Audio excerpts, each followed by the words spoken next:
میری طرف سے آپ کو اور آپ کے گھر والوں کو اور آپ کے دوست و احباب کو سبوں کو عید مبارک ہو۔ میں تھوڑا سا یہ واضح کر دوں کہ ہم عید کیوں مناتے ہیں۔ اللہ تبارک و تعالی نے ہمارے لیے رمضان المبارک کا مہینہ خوشی کا مہینہ بنایا ہے۔ اس مہینے میں جنت کے دروازے کھول دیے جاتے ہیں اور جہنم کے دروازے بند کر دیے جاتے ہیں۔ جنت کو ہر روز سجایا جاتا ہے۔ اللہ تعالیٰ کا عرش پہلے آسمان پر آ جاتا ہے۔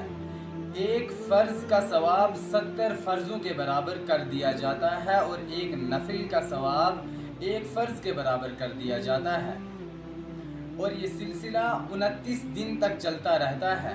پھر اللہ تبارک و تعالی آخری شب میں یہ اعلان فرماتے ہیں کہ میرے بندوں نے رمضان المبارک کے مہینے میں میری عبادات کی ہیں اور روزے رکھے ہیں، تراویح پڑھی ہیں، ان پر میں ان کو اجر دیتا ہوں اور ان کی بخشش فرماتا ہوں۔